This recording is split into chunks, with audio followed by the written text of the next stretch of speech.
आरा आरे नारा जय जय राम कृष्ण जय जय राम कृष्ण हरे जय जय राम कृष्ण हरे जय जय राम कृष्ण जय जय राम कृष्ण जय जय राम कृष्ण जय जय राम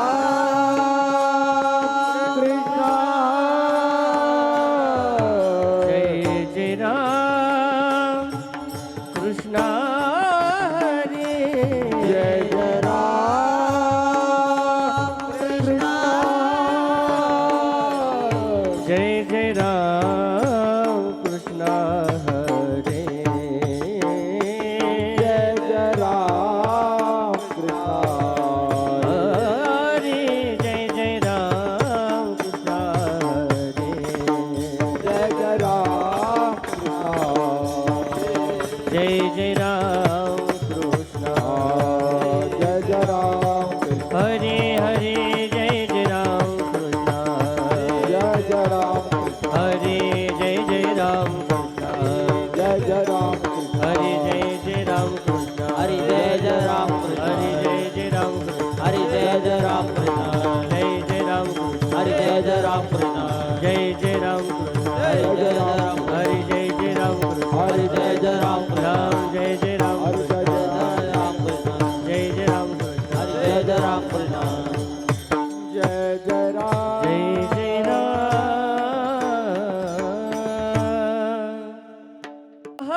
तनु चनी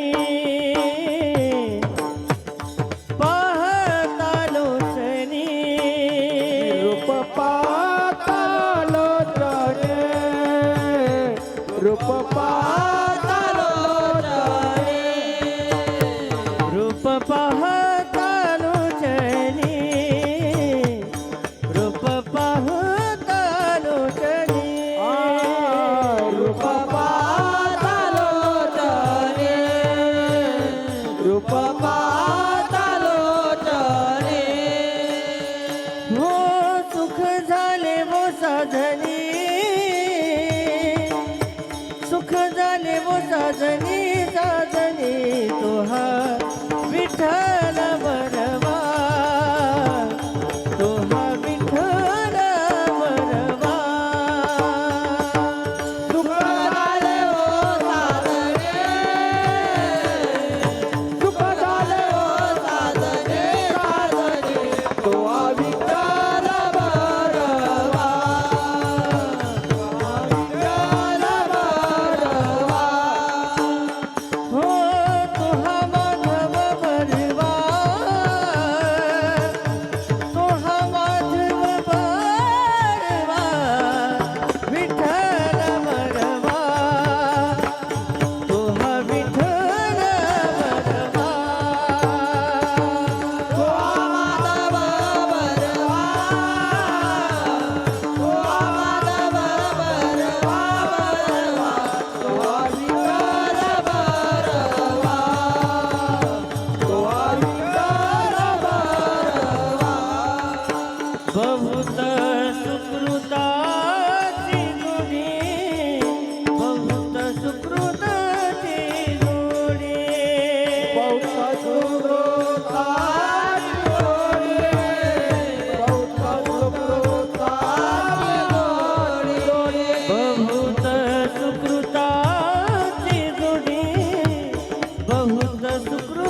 कृष्ण हरी जय जय राम कृष्ण राम कृष्ण हरी जय जय राम कृष्ण हरी जय जय राम जय जय राम कृष्ण हरी जय जय राम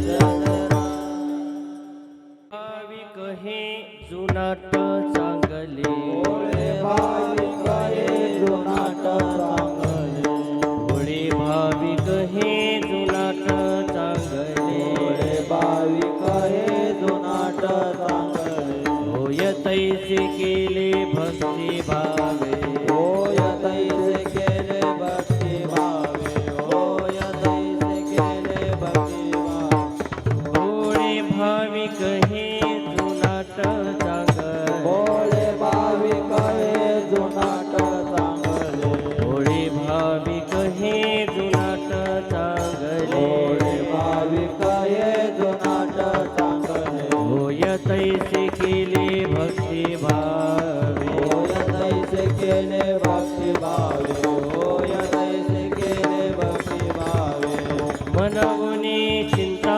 नाही आम्हाला मनवुनी चिंता नाही आम्हा दासा मनवुनी चिंता नाही आम्हा दासा मनवुनी चिंता नाही आम्हा दासा नभ्यो गर्भवासा जन्म घेता नभ्यो गर्भवासा जन्म घेता नभ्यो गर्भवासा जन्म घेता आपुलिया इच्छे करू गदारो आपुलिया इच्छे कर गदारो आपुलिया इच्छे करू गदारोड आपुलिया इच्छे कर गदारो भोगू सर्व काळ सर्व सुख भोगू सर्व काळ सर्व सुख भोगू सर्व काळ सर्व सुख मनवुनी चिंता नाही आम्हा दासा मनवुनी चिंता नाही आम्हा दासा मनवुनी चिंता नाही आम्हा दासा चिंता नाही आम्हा दासा नभ्यो गर्भवासा जन्म घेता नव्य गर्भवास जन्म घेता नव्य गर्भवास जन्म घेता तुका म्हणे आम्हा देवाचा सांगात हे आम्हा देवाचा सांगत तुका म्हणे आम्हा देवाचा सांगात आम्हा देवाचा सांगत नाही विसंबत येरा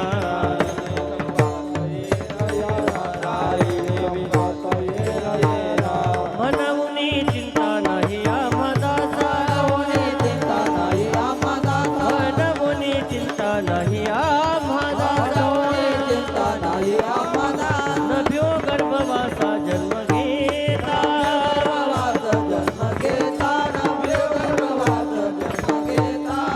ओ बारक माये हरी विठो बारक माये विठो बारक माये विठो बारक माये विठो बारक माये विठो बारक माये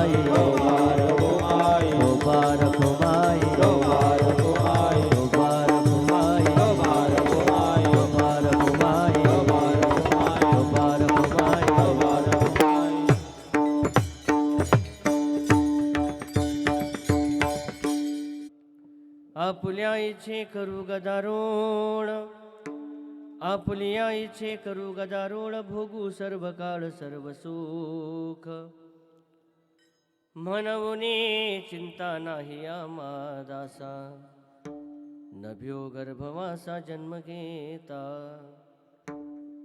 तुका म्हणे आम्हा देवाचा सांगात नाही विसंबत एरैरा मनवुनी चिंता नाही आम्हा दासा नभ्यो गर्भवासा जन्म घेता पांडुरंगा करू प्रथमा नमन पांडुरंगा करू प्रथमा नमन पांडुरंगा करू प्रथमा नमन पांडुरंगा करू प्रथमा नमन श्री चरण संतांची दुसरे चरण संतांचिया दुसरे चरण संतांचिया त्यांच्या कृपादाने कथेचा त्यांच्या कृपादाने कथेचा विचार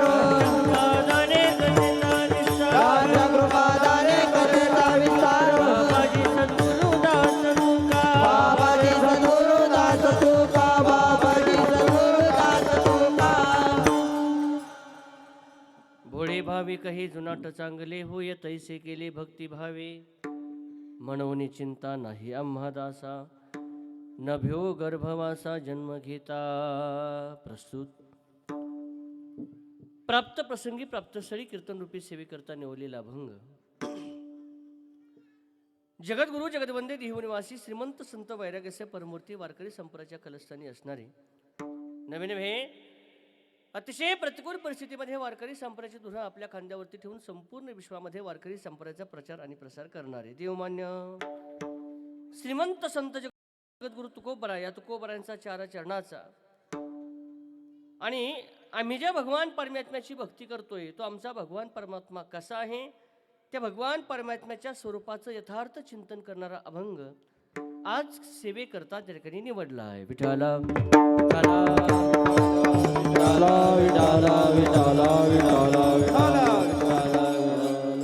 तुकोबऱ्या सांगतात आम्ही ज्या भगवंताची भक्ती करतो आमचा भगवान परमात्मा भोळा आहे, आमचा भगवान परमात्मा भाविक आहे, आमचा भगवान परमात्मा जुनाट आहे आणि आमचा भगवान परमात्मा चांगला आहे. आमच्या भक्ती प्रेमानं तो जसा केला तसा होतो. अभंगाचं पहिलं चरण. विचारलं बुद्धिवाद्याने का हो महाराज तुमचा भगवान परमात्मा जसा केला तसा होतो पण जसा केला तसा होऊन तो निश्चित करतो काय? तुकोबऱ्या सांगतात आम्ही त्या भगवंताची यथार्थ भक्ती करतो, एकनिष्ठ भावानं भक्ती करतो. आमच्या भक्तीने तो भगवान परमात्मा जसा केला तसा होतो आणि जसा केला तसा होऊन आम्हा दासाच्या जीवनातील चिंता आणि गर्भवासातील भीती तो भगवान परमात्मा दूर करतो. अभंगाचं दुसरं चरण. विचारलं महाराज गर्भवासामध्ये तुम्हाला भीती नाही, जीवन जगताना तुम्हाला कोणत्याच प्रकारची चिंता नाही, मग निश्चिंत आणि निर्भय झालेले तुम्ही संत महात्मे आता या भूतलावरती काय करणार? महाराज सांगतात निश्चिंत आणि निर्भय झालेले आम्ही संत महात्मे आमच्या मनाला वाटेल तेव्हा वैकुंठाहून येथे येणार, भक्तीचा डांगोरा पिटणार आणि सदा सर्व काळ सर्व सुखाचा अनुभव घेणार. अभंगाचं तिसरं चरण. विचारलं महाराज हे सर्व काही घडतंय या घडण्याला निश्चित आणि योग्य असं कारण काय? तुकोबऱ्या सांगतात हे सर्व काही घडतंय. काय काय घडलं तुकोबऱ्यांच्या जीवनात? तुकोबऱ्यांच्या जीवनातील सगळ्यात महत्वाची क्रांती आहे जगद्गुरु तुकोबऱ्यांना भगवंताची प्राप्ती झाली. एक, तुकोबऱ्यांना गर्भवासामध्ये भीती नाही. दोन, तुकोबऱ्यांना जीवन जगताना कोणत्याच प्रकारची चिंता नाही. तीन, तुकोबऱ्यांच्या मनाला वाटेल तेव्हा ते वैकुंठाहून ते येऊ शकतात, भक्तीचा डांगोरा पेटवू शकतात. याचं निश्चित असं कारण काय? तुकोबऱ्या सांगतात त्याचं एकच कारण आहे. काय कारण? त्या भगवान परमात्म्याच्या स्वरूपाची आम्ही जाणून भक्ती केली. स्वरूपाची जाणून भक्ती केल्यामुळं तो भगवान परमात्मा आमच्या हाताशी आला. नुसता हाताशी नाही आला, मग तो भगवान परमात्मा आणि आम्ही दोघं एकमेकाला सोडून आता क्षणभर सुद्धा राहू शकत नाही. तुका म्हणे आम्हा देवाचा सांगात नाही विसंबत येन येरा मनवोनी चिंता नाही आम्हा दासा नभ्यो गर्भवासा जन्म घेता. विठाला विठाला विठाला विठाला विठाला. अभंगाचा चारही चरणाचा सरळ भावार्थ आपल्या समोर प्रतिपादन केला. लक्षामध्ये आला? कळालाय? कळालाय. पाठीमाग कळालाय? कळाला. इकडे वट्यावरती कळाला, इकडच्या वट्यावरती कळाला. मग जाऊ का आता मी? ऐका, चारही चरणाचा सरळ भावार्थ प्रतिपादन केला. सरळ भावार्थ प्रतिपादन करायचं काय? कारण काय? आता वाजले 8:30. आपला कीर्तनाचा टाइम आहे 7:30 ते 9:30. बरोबर आहे. 1 तास उरला. खटवंगर आहे आम्हालाच आता खंडकोर गेला भाग. 1 तासामध्ये एखाद्या वेळेस चारही चरणाचा सरळ भावार्थ माझ्याकडून सांगणं होणार नाही. एखाद्या वेळेस वेळेअभावी 2च चरण जर मी सांगण्यात आले आणि 2 चरण जर माझ्याकडून राहिले तर तुमच्यापैकी बरेच जण असे म्हणतील बहुतेक याचं भांडवल बोला बोला बोला हा. आणि चारही चरणाचा जर सरळ प्रामाणिक मी 2 वाजेपर्यंत अर्थ सांगितला तर तुमच्यापैकी बरेच जण म्हणतील बहुतेक याला 6 महिन्यापासून कीर्तन भेटलं नसेल. योगायोगानं आपल्या साठे साहेबांकडे नंबर लागला आणि त्यानं व्याजासह परतफेडी रद्द करून घेतली का काय? आणि म्हणून जबाबदारी मुक्तता म्हणून चारही चरणाचा सर्व भावार्थ प्रतिपादन केला. असो चिंतनाला सुरुवात करण्यापूर्वी या कार्यक्रमाच्या आयोजनासंबंधी नियोजनासंबंधी 2 शब्द बोलणं वक्त्याचा आदर करतो. यानं आपल्या पावन पुण्यभूमी असणारे क्षेत्र निंबळक या आपल्या गावामध्ये असणारं हे भगवान जगदंबेचं त्या ठिकाणी असणारं आई साहेबांचं मंदिर आणि या मंदिराच्या प्रांगणामध्ये गेल्या अनेक वर्षापासून तुमच्या आमच्या सकल त्या ठिकाणी सनातन धर्माचं असणारं दैवत प्रभू रामचंद्र भगवंताच्या या नवरात्राच्या उत्सवाच्या निमित्तानं, नवमीच्या उत्सवाच्या निमित्तानं प्रतिवर्षाप्रमाणे संपन्न होत असलेला हा अखंड सप्ताह याही वर्षी मोठ्या थाटामाटामध्ये संपन्न होत आहे. आणि संपन्न होत असलेल्या उत्सवातील आजच्या नियमानं 5व्या आणि आजची 6वी थोडा बदल करण्यात आला. 6व्या दिवसाची कीर्तनरूपी सेवा समस्त ग्रामस्थ भावी भक्त ज्यांच्या विशेष अशा आयोजन नियोजनानं हा सप्ताह आपण गेल्या अनेक वर्षापासून संपन्न करताय.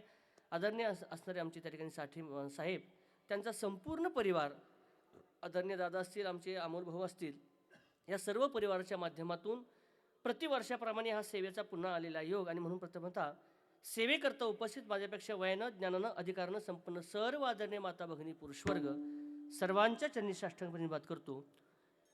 ही कीर्तनरूपी सेवा भगवंताच्या चरणी समर्पित करत असताना या कीर्तनरूपी सेवेकरता सातसंगत देणारे असणारे आमचे सर्व आदरणीय गुरुबंधू गुणीजन महाराज सर्वांचे मनापासून आभार. मृदुंगावरती साथ देणारे अतिशय कमी दिवसामध्ये मृदुंग क्षेत्रामध्ये यांचं फार मोठं नाव आहे. आणि मधले काही वर्ष जोपर्यंत आम्ही होतो तोपर्यंत वर्ष 2 वर्ष ज्यांचं निंबळकला इसकला वास्तव्य झालेलं आहे.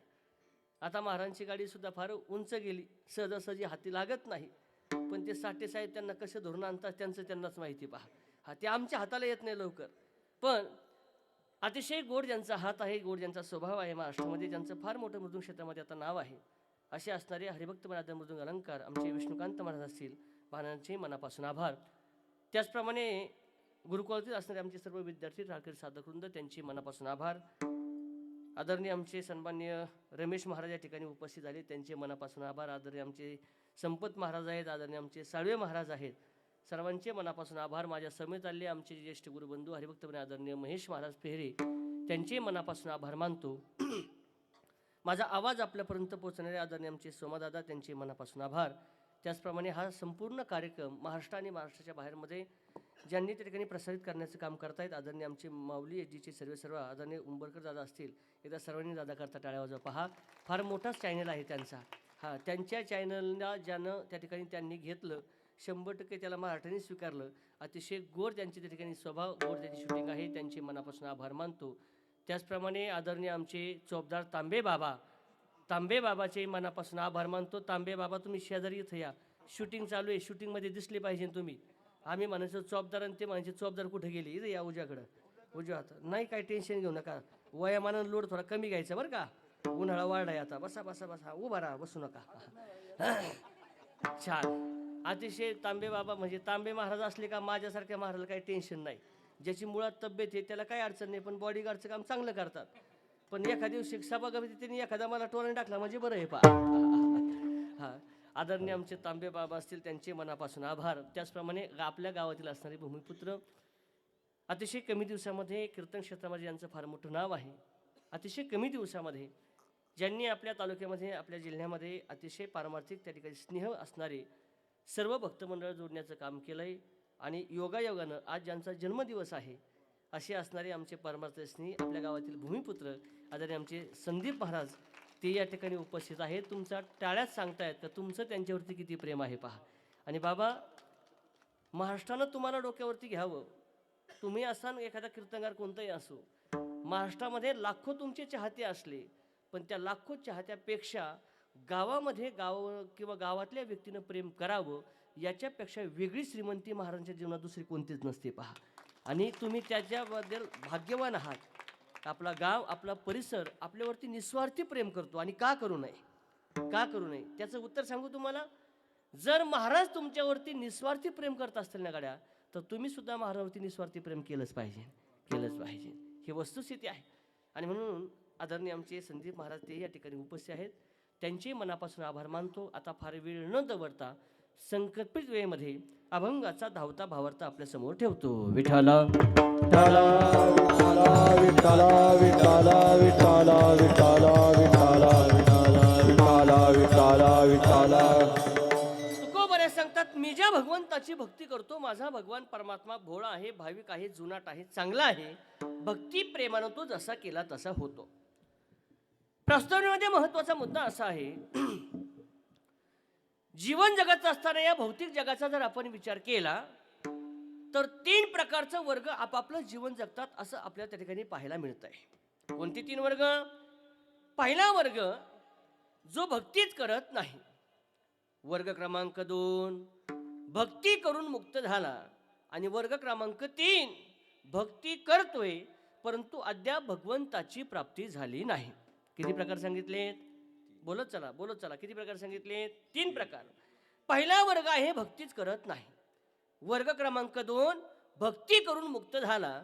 आणि वर्ग क्रमांक 3 जो रोज उठून भगवंताची भक्ती करतोय परंतु भगवंताची प्राप्ती झाली नाही. या 3 वर्गामध्ये सुद्धा आपल्याला दोघांना टाळायचंय आणि एकाच वर्गाचा प्रामुख्याने विचार करायचा आहे. कोणत्या दोघांना टाळायचंय? जो मनुष्य भक्तीच करत नाही त्याचा विचार करायची आपल्याला आवश्यकता नाही. ज्यानं भक्ती करून भगवंताची प्राप्ती करून घेतली त्याचाही विचार करायची आपल्याला आवश्यकता नाही.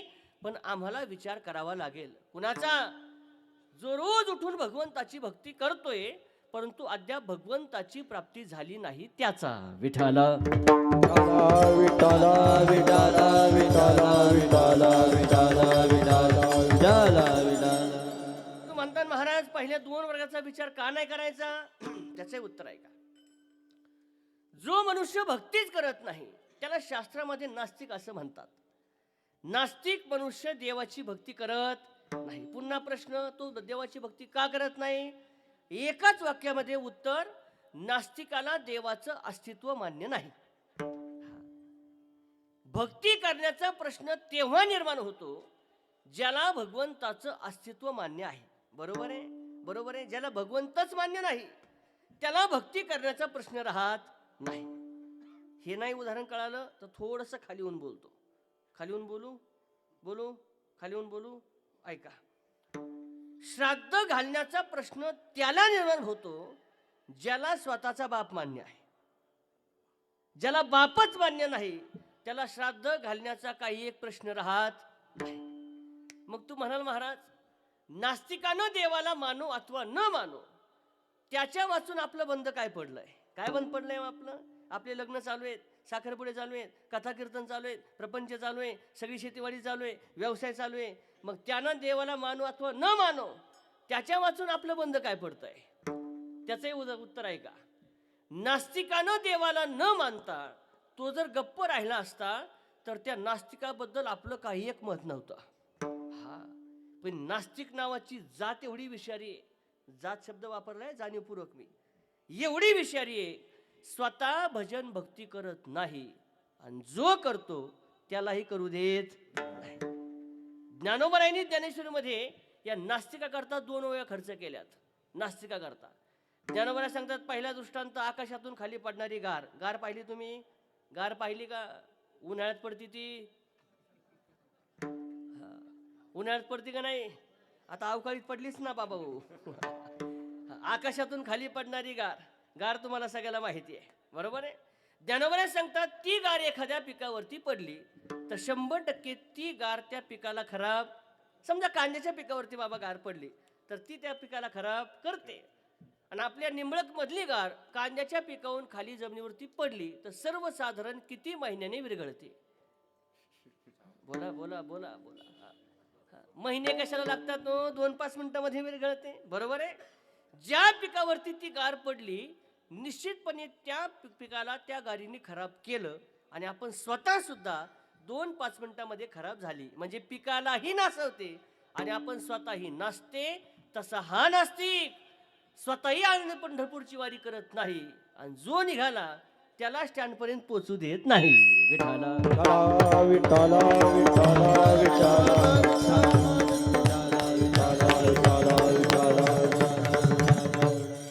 या अशा नास्तिकाचा तुमच्यापेक्षा आम्हाला पावला सामना करावा लागतोय. हो, सध्याच्या काळामध्ये या नास्तिकांचा फार सुळसुळाट झालाय. देव आहेच का? देवाचं मंदिर बांधल्यानं होतं काय? राम मंदिर बांधल्यानं होतं काय? हे नास्तिकाचा सुसवाट एवढा झालाय. पण एक सांगतो तुम्हाला, लक्षपूर्वक ऐका. नास्तिकानं देवाला मानो अथवा न मानो गुबड्याच्या मानण्यावरती जसं सूर्याचं अस्तित्व नाही तसं नास्तिक जरी देवाला नाही म्हटला तरी देव नाही असा त्याचा अर्थ होत नाही. नास्तिकाचं अस्तित्व तुम्हाला सांगतो. एक 10-5 वर्षापूर्वी ज्यावेळेस माझ्याकडे गाडी नव्हती त्यावेळेस मी एसटीने कीर्तन करायचो.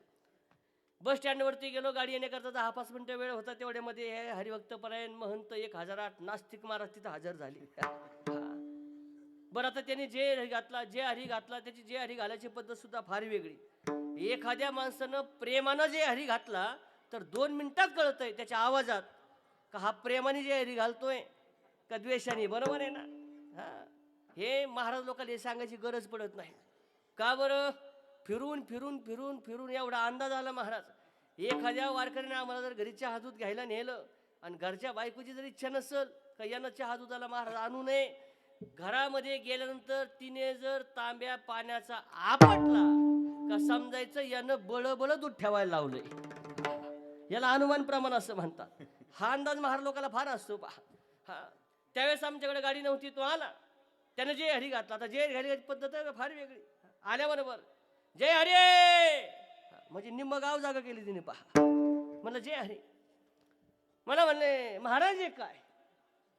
आता ज्याच्या अंगामध्ये धोतर आहे, अंगामध्ये निरुळे, डोक्यामध्ये टोपी आहे, तो महाराज आहे हे सांगायची किमान आवश्यकता महाराष्ट्रात तरी नाही. म्हणलं महाराज आहे. एवढ्यावरती त्यानं शांत राहावं असं माझी प्रामाणिक इच्छा होती, पण शांत राहील तो नास्तिक असा. मला म्हणलं महाराज आहे. म्हणलं हो महाराज आहे. मला मग महाराज कुठे रात्री खेळ? कुठे रात्री? बोला बोला. अरे कथा कीर्तन करणं, टाळ वाजवणं, पख वाजवणं, भजन करणं हा जर खेळ असेल तर याच्यापेक्षा वेगळा परमार्थ आम्हाला तरी कोणी शिकवला नाही. पण मी का सांगतोय? स्वतः कथा कीर्तन करायचं नाही, स्वतः माळ घालायची नाही, स्वतः अंधी पंढरपूरला जात नाही आणि जो निघाला त्याला स्टँडपर्यंत पोहोचू देत नाही, याचं नाव आहे नास्तिक. नास्तिक. ज्ञानोबांनी दुसरा दृष्टांत दिलाय. ज्ञानोबा सांगतात एक मनुष्य जेवण करण्याकरता बसला. हा, गुलाबजांबूचं जेवण. गुलाबजांबू माहिती आहेत? गुलाबजांबू खायचं कुणाला सांगावं लागतं महाराज. गुलाबजांबूचं जेवण, खमंग गुलाबजांबू, चविष्ट गुलाबजांबू, रुचकर गुलाबजांबू, गावरान तुपातले गुलाबजांबू आणि शेवटचं वाक्य ऐका, फुकटचे गुलाबजांबू. फुकटचं काय म्हटलं? फुकटचं म्हणल्यानंतर माणूस 4-2 घास आपला तोच अनुभव, काय टेन्शन घेऊ नका. जेवण करण्याकरता बसला. ज्ञानोबा सांगतात त्यानं एवढे गुलाबजांबू खाल्ले, एवढे गुलाबजांबू खाल्ले. वारकरी भाषेत सांगायचं तर टच्चून जेवला. टच्चून म्हणजे हे पोट आहे ना एवढं निबर झालं. केलं तरी गुलाबजामचे तुकडे दिसायला लागले. हा, शेवटचा गुलाबजांबू घेतला हातामध्ये, गुलाबजामू तोंडात टाकण्याकरता त्याने तोंड केलं. लक्षपूर्वक ऐका. ज्ञानोबा सांगतात एक माशी कुठून आली, कशी आली, तुला कोणी मिस कॉल करला का, मेसेज केला, तिचं तिलाच माहिती.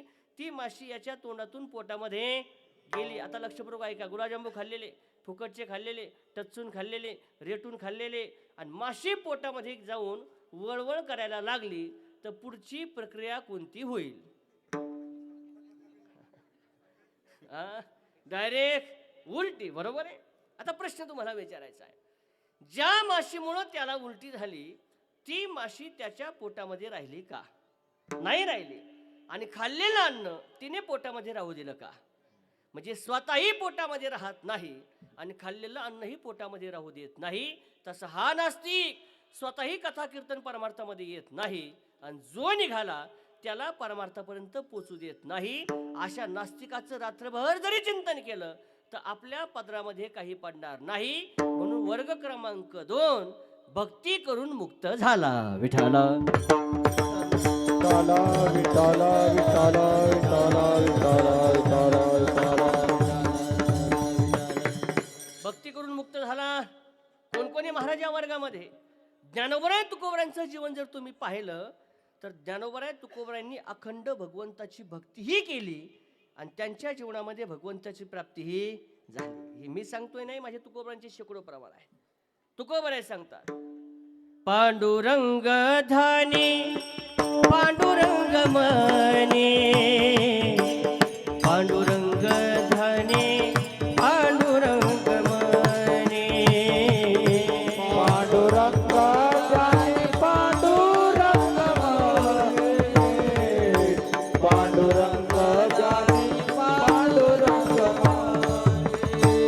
हो जागृती स्वप्नी पांडुरंग,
पांडुरंग ध्यानी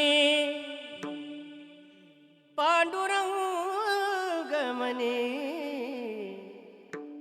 जागृती स्वप्नी पांडुरंग हो. किंवा तुकोबराय सांगतात सदा नाम घोष करू हरिकथा तेने सदा चित्ता दीन रजनी हाची धंदा गोविंदाचे पवाडे. तुकोबरायांनी अखंड भगवंताची भक्तीही केली आणि त्यांना भगवंताची प्राप्तीही झाली. या दोन वर्गाचा विचार आपल्याला करायचा नाही. पण ऐका ना, तुम्हाला आम्हाला प्रत्येकाला विचार करावा लागेल. कुणाचा?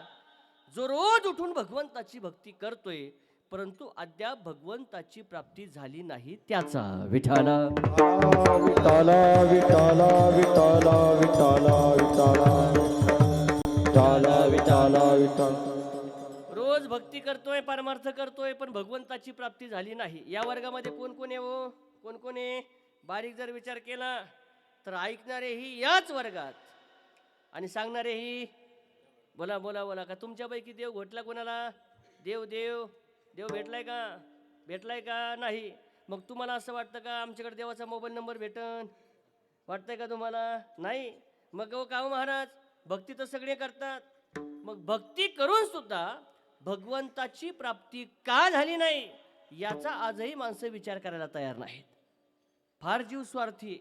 किती स्वार्थी आहे? प्रपंचामध्ये जर तोटा झाला तर माणसं 100% त्याच्यावरती विचार करतात. प्रपंचातल्या तोट्यावरती करता का नाही? जो जो ज्या व्यवसायामध्ये असेल त्या व्यवसायामध्ये तोटा झाला तर माणसं त्याच्यावरती विचार करतात. पण मला खरं सांगा, कुणाचं वय वर्ष 40 आहे, कुणाचं 50 आहे, कुणाचं 90 आहे, कुणाचं 95 आहे, कुणाचं 100 आहे, कुणाचा जवळपास तिथं घंट्या वाजून आलेत. बरोबर आहे का नाही? पण एवढ्या वर्षी परमार्थ करून नामस्मरण करून भक्ती करून मला देवाची प्राप्ती का झाली नाही? कधीतरी मनात प्रश्न आला का हो आमच्या? आला का प्रश्न? आला का? मग जोपर्यंत भक्ती करून सुद्धा भगवंताची प्राप्ती का झाली नाही हा विचार आमच्या जीवनामध्ये येत नाही, आमची परमार्थामध्ये त्या ठिकाणी सुरुवातच होऊ शकत नाही. विठाला विठाला विठाला विठाला विठाला विठाला विठाला विठाला विठाला. तुकोबरायांचं लक्ष तुमच्या आमच्या सर्वसामान्य माणसाकडे गेलं. विचारलं का हो भक्ती करताय? हो महाराज भक्ती करतोय. कोणत्या देवाची भक्ती करताय? आणि मग ज्यानं त्यानं आपापल्या देवाची नावं सांगायला सुरुवात केली. हा दुर्दैव आहे भारताचं आणि त्यातली त्यात महाराष्ट्राचं.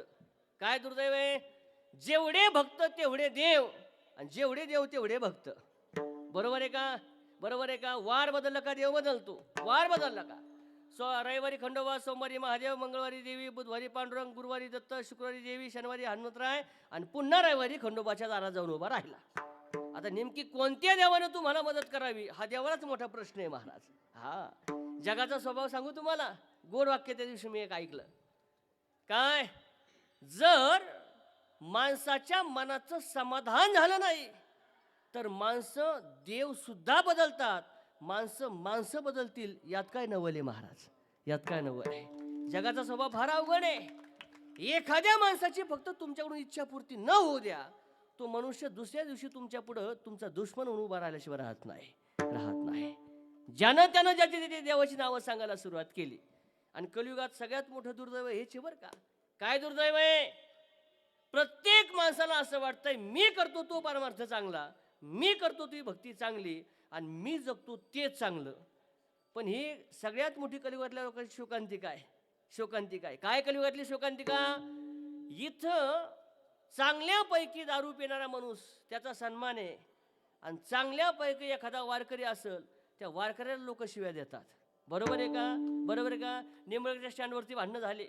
एक माळकरी आणि एक पेताडे. मला खरं सांगायचं, मौठ्याची आईची शपथ घेऊन सांगा, तुम्ही बाजू पेताडीची घेता का माळकऱ्याची? हो अरे झोपले काय तुम्ही? कोणाची? लोक माळकऱ्याकडे जातात, म्हणतात बाबा अहो तुम्ही तर चांगले माळकरी आहे, तुम्ही कशाला त्याची नावे लागाव? अरे तू त्याला सांग ना पण जरा समजून. कलियुगातली गोष्ट अवघड आहे महाराज. ज्ञानोबा सांगतात एक कलियुगाची उफराटे. हा सन्मान अथवा मान या दोनही गोष्टीमध्ये जगाची नीती फार उलटी चालली. पहा फार उलटी झाली. तुकोबांचा गोड अभंग आहे. धुंद झाला तुझा दरबार झाला तुझा दरबार धुंद झाला तुझा दरबार झाला तुझा दरबार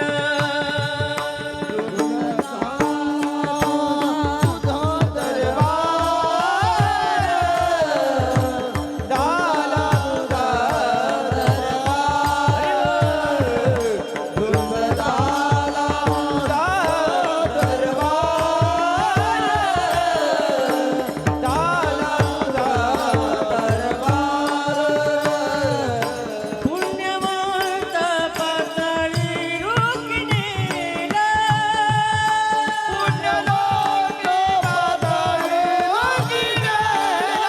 दरिद्री तो भाग्यवंत केला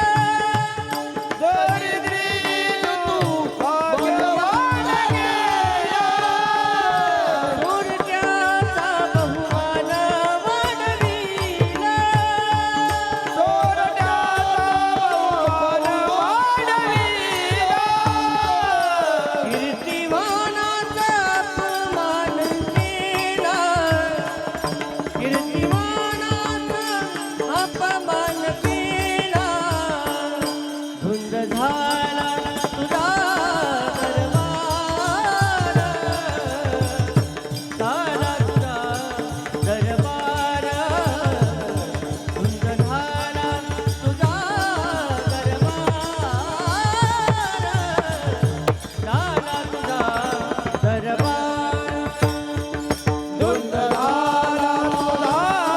दरबार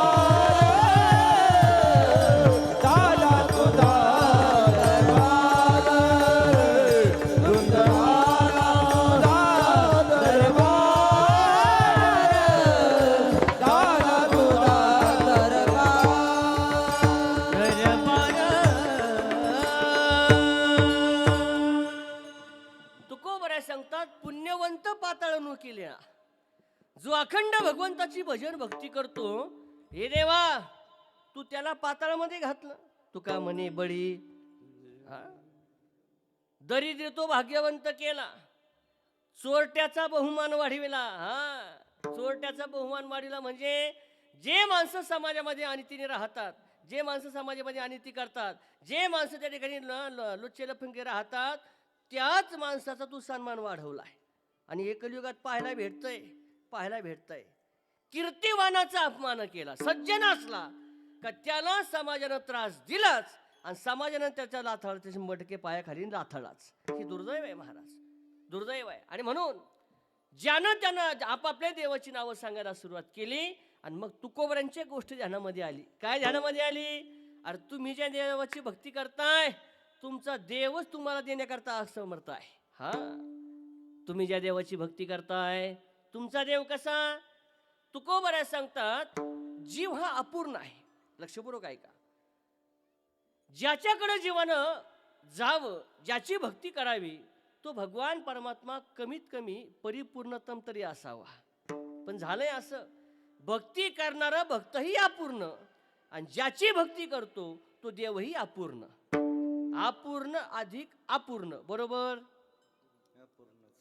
बरोबर आहे ना मूर्ख अधिक मूर्ख बरोबर शहाणा असं गणित होतंय का अंधार अधिक अंधार बरोबर प्रकाश असं गणित होत नाही मूर्ख अधिक मूर्ख बरोबर डबल मूर्ख म्हणा तुम्ही अंधार अधिक अंधार बरोबर डबल अंधार म्हणा तुम्ही शहाणा अधिक शहाणा बरोबर दीड शहाणा म्हणा हो ते चालू द्या तसं भक्ती करणारा भक्तही अपूर्ण आणि ज्याची भक्ती करतो तो देवही अपूर्ण अपूर्ण अधिक अपूर्ण बरोबर हे नाही कळलं तर उदाहरण सांगतो ऐका एक मनुष्य सकाळी सकाळी झोपेतून उठला जसं झोपेतून उठला त्याला एकाचे 2 दिसायला लागले एकाचे 2 हा आंघोळ करण्याकरता गेला एका बादलीचे 2 बादले एका मगचे 2 मगले टावे एका टावलचे 2 टावले आंघोळ करून बाहेर आला पत्नी चहा घेऊन आली एकीच्या तो म्हणला इथपर्यंत गोष्ट बरी होती पण आता काही खरं नाही 2 डोळे तपासलेच पाहिजे गाडीला किक मारीन डायरेक्ट गोइंग टू नगर मध्ये थांबलाच नाही गाडी चाना लावली त्या डॉक्टरकडे गेला मोठीने ओढायचा डॉक्टर साहेब डॉक्टर साहेब डॉक्टर साहेब डॉक्टर साहेब डॉक्टर म्हणले शांत व्हा आतमध्ये या काय होतं एवढं मला सांगा म्हणजे तुमच्यावरती मी ट्रीटमेंट करतो म्हणला डॉक्टर साहेब रात्री झोपेपर्यंत बरा होतो पण जसा झोपेतून उठलो एकाचे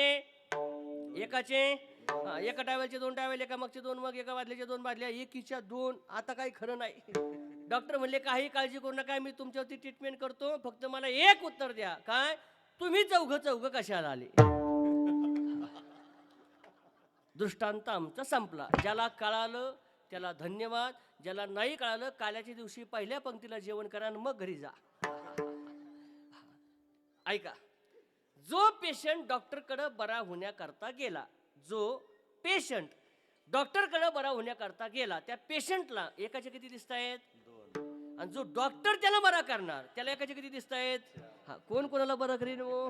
हा, त्यांना हसूच नका, आपला हा देवरा चाललाय.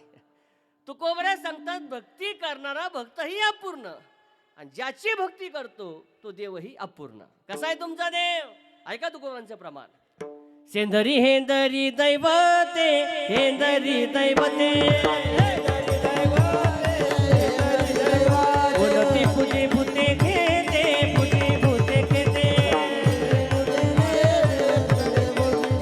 आपुल्या पोटाची रडते, पोटाची रडते, मागती सीते अवदान, मागती सीते अवदान, अपने अपने अपने अपने अपने इथे आली का पिढी, इथे आली का पिढी, इथे आली का पिढी, आपली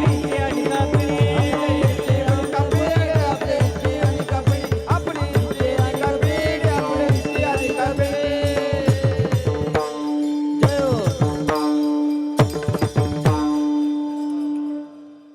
वा, जागरण गोंधळ घ्यायला काही हरकत नाही आता. फक्त हे जास्त वाजायचं नाही बरं का असं. हा, संदीप महाराज असं एकच कीर्तन असं रंगात आलं हे असं वाजायला लागलं, आणि जेव्हा काय मधून देव उठला, पहा बरं का, आता देव उठला, आता त्याच्यापेक्षा पुढचं गणित मला सांगायचं. देव उठल्यानंतर देव कुणाला शांत व्हायना, शेवटी तिचा मालक तिथं गेला. म्हणले देवा कुणाला? आता याच्यापेक्षा पुढं ऐका, ती म्हणली बोल भक्ता कुणाला? म्हणलं आता तुमचं चालू द्या दोघाचं. हे लवकर जास्त वाजायचं नसतं. तुकोबरा सांगतात, तुम्ही ज्या देवाची भक्ती करताय, तुमचा देव सेंद्रा, तुमचा देव हेंद्रा, तुमचा देव अल्पज्ञ, तुमचा देव बराडी, आपुले छियानिका पिढी. हा, तुम्ही ज्या देवाकडं स्वतःच्या कुटुंबाकरता सुख समाधानाची अपेक्षा मागण्याकरता जाता, तुमचा देवच भक्ताकडून अपेक्षा करतोय. अरे जागेत का तुम्ही? हा, हे काय व्हायलिन नेवाजीत मी? 2 पायाचं 4 पायाचं काहीतरी द्या आणि मग आम्ही तुमच्या प्रपंचामध्ये सुख देऊ, समाधान देऊ. तुकोबर सांगतात, याला म्हणतात आपुली इच्छा आणि का पिढी. हा, जो देवच भक्ताकडून अपेक्षा करतो, तो देव भक्ताला त्याच्या जीवनामध्ये काहीच देऊ शकत नाही. तुमच्या जीवनामध्ये तुम्हाला भगवंताची प्राप्ती का झाली नाही? तुकोबारे सांगतात, सेंद्रिय हिंद्रिय अल्पज्ञ देवाची भक्ती केल्यामुळं तुमच्या जीवनामध्ये भगवंताची प्राप्ती झाली नाही. ओ तुकोबराय, आमचा देव सेंद्रा, आमचा देव हेंद्रा, आमचा देव अल्पज्ञ, पण तुमचा देव कसा तेवढं आम्हाला सांगा, म्हणजे राहिलेल्या पाऊण तासामध्ये त्या देवाची भक्ती करतो आणि आम्ही सुद्धा देवाची प्राप्ती करून घेतो. तुकोबारा सांगतात, तुम्ही ज्या देवाची भक्ती करता, तुमचा देव आहे त्या ठिकाणी अल्पज्ञ, आणि मी ज्या भगवंताची भक्ती करतो, माझा भगवान परमात्मा आहे सर्वज्ञ. सर्वज्ञ 2 शब्द आहे, एक आहे अल्पज्ञ आणि एक आहे सर्वज्ञ. कशाला म्हणतात सर्वज्ञ? शास्त्रकार सांगतात, सर्वम जानाति इति सर्वज्ञ. हा, ज्याच्या जीवनामध्ये ज्याला भक्ताच्या मनातलं न सांगता सगळं कळतंय ना, याला म्हणतात सर्वज्ञ असा भगवान परमात्मा. तुकोबा सांगतात, न सांगता तुम्हा कळो येते अंतर. तुम्ही ज्या देवाची भक्ती करता, तुमचा देव आहे अल्पज्ञ, आणि मी ज्याची भक्ती करतो, माझा भगवान परमात्मा आहे सर्वज्ञ. अजून एक वाक्य ऐका जबाबदारीनं. जगाच्या पाठीवरती भगवान परमात्मा जर एक सोडला, तर दुसरं कोणीच सर्वज्ञ नाही. कोणीच सर्वज्ञ नाही. फक्त लोक फुगिरीमध्ये सांगतात, महाराज आमच्या गावची धमकी धमकी धमकी, त्यांना सगळंच कळतं. मग सगळं कळत नाही, कधीच कुणाला कळू शकत नाही. चला उदाहरण सांगतो तुम्हाला.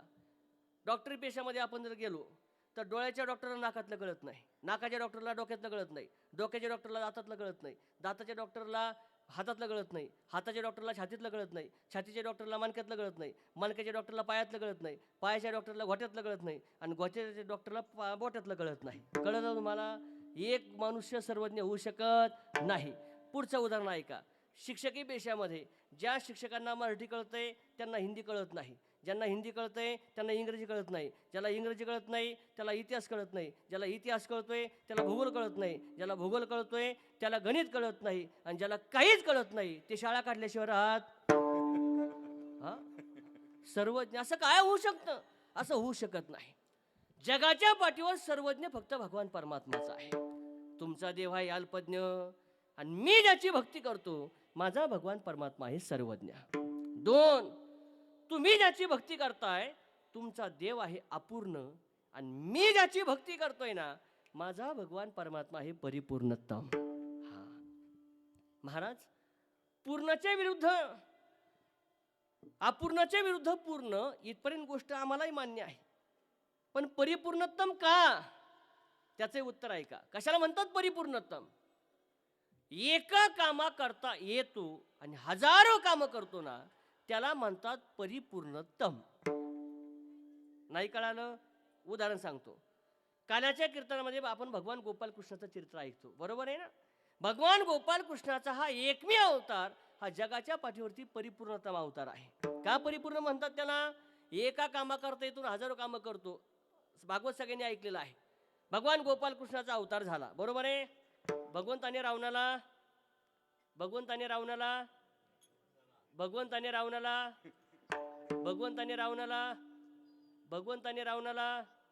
याच्यात का 9:30 वाजता मला काही टेन्शन नाही.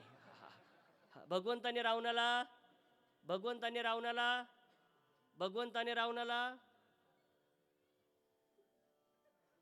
तुम्ही एवढे दिवस जम्मूला होते का हो?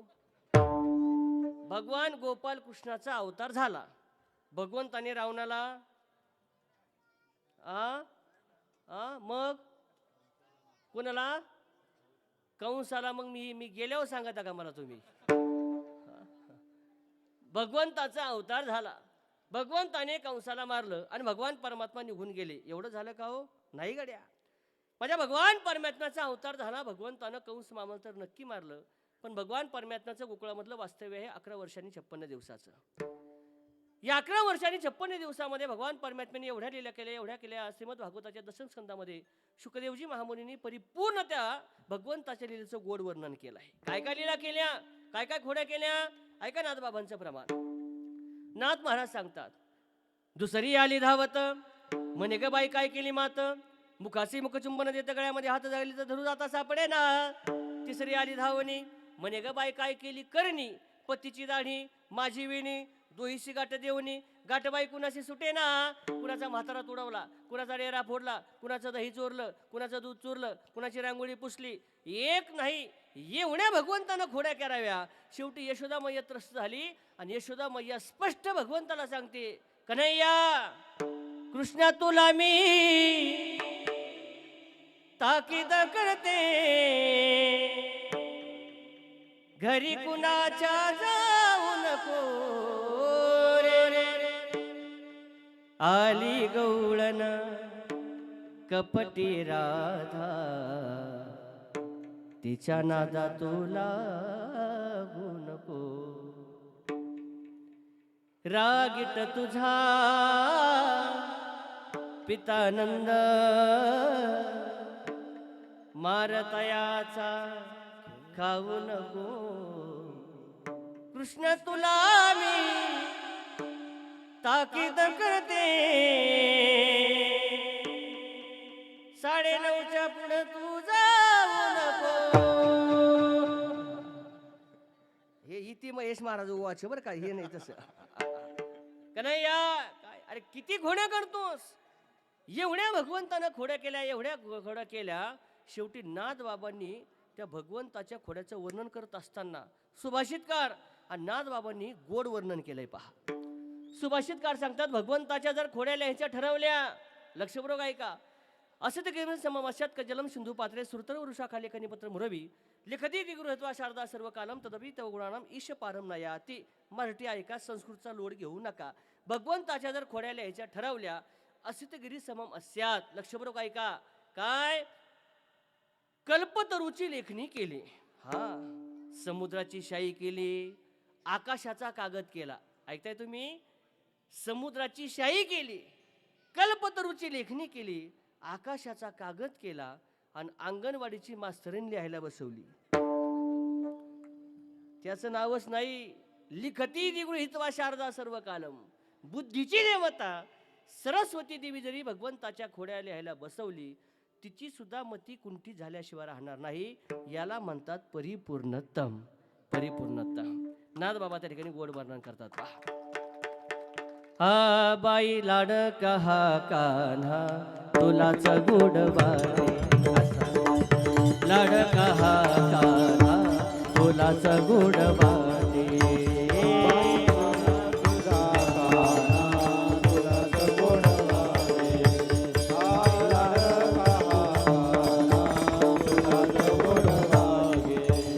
याच्या खोड्या सांगू किती महिपत्र सिंधू वाटे. याच्या खोड्या सांगू किती महिपत्र सिंधू वाटे. बाई लाड कहा कान्हा तुलाच गोड वाटे. लाड कहा कान्हा तुलाच गोड वाटे.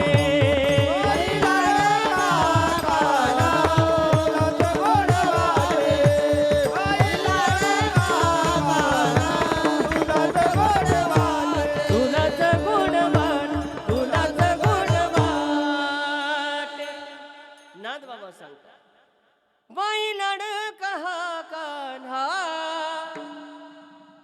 तुलाच गोड वाटे. आणि म्हणून तुम्ही ज्याची भक्ती करताय तुमचा देव आहे अपूर्ण. आम्ही ज्याची भक्ती करतोय आमचा देव आहे परिपूर्णोत्तम. तुम्ही ज्याची भक्ती करताय तुमचा देव आहे अल्पज्ञ. आणि मी ज्याची भक्ती करतोय माझा भगवान परमात्मा आहे सर्वज्ञ. विचारलं तुकोबरायांना, ओ महाराज, आमचा देव अपूर्ण आहे, आमचा देव अल्पज्ञ आहे, पण तुमचा भगवान परमात्मा आणि त्या भगवंताची याच्यापेक्षा जर काही सोपे लक्षण असले तेवढे आम्हाला सांगा, म्हणजे त्याच्या जोरावरती आम्ही त्या भगवंताची सेवा करू, भक्ती करू आणि आमच्या जीवनामध्ये भगवंताची प्राप्ती करून घेऊ. त्यात माझ्या भगवंताची 4 सोपे लक्षणं जग तुकोबऱ्या सांगतात. मी ज्या भगवंताची भक्ती करतो माझा भगवान परमात्मा आहे भोळा. माझा भगवान परमात्मा जुनाट. माझा भगवान परमात्मा आहे चांगला. आणि माझा भगवान परमात्मा आहे भोळे, भाविक, जुनाट आणि चांगला. या 4 पद्धतीनं जगद्गुरु तुकोबांनी भगवंत करता हे 4 विशेषण वापरले. 2-2 मिनिटांमध्ये चिंतन करूयात. पहिलं विशेषण तुकोबार वापरतात भोळा. मी ज्या भगवंताची भक्ती करतो माझा भगवान परमात्मा आहे भोळा.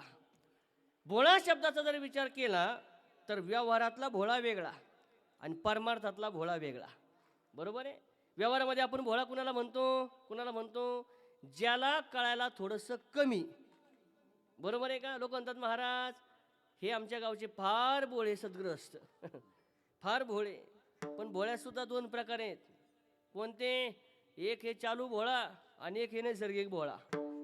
चालू भोळा, नैसर्गिक भोळा म्हणजे काय? माझ्या दृष्टीने जगाच्या पाठीवर भोळं कुणीच नाही. कोणीच नाही. कोणीच नाही म्हणजे तुमच्या एखाद्या निंबळकमधला भोळा माझ्याकडे घेऊन या. घेऊन या तुम्ही.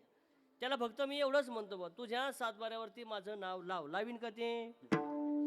तो भोळा नाही, तो चालू भोळा आहे महाराज. हा, काही एखादा मनुष्य फार गंध लावत असतो, माळ घालत असतो, आळंदी पंढरपूरची वारी करत असतो. आपल्याला असं वाटतं काय धार्मिक आहे बो, काय धार्मिक आहे. आपण जर म्हणलं का हो मावशी तुमचे मालक फारच सज्जन आहे हो, ते म्हणते महाराज तुम्ही त्यांच्या गंधावर जाऊच नका. त्यांच्या गंधावर तुम्ही जाऊच नका. असा एकही सप्ताह नाही का तिथून ते चप्पल घेऊन येत नाही. भोळा, चालू भोळा, नैसर्गिक भोळा. भोळ्यामध्ये 2 प्रकार आहे. मग का महाराज ज्याला कळायला कमी या अर्थानं माझ्या तुकोबऱ्यांना भगवंताला भोळं म्हणायचं का? एक. दुसरी बाजू ऐका.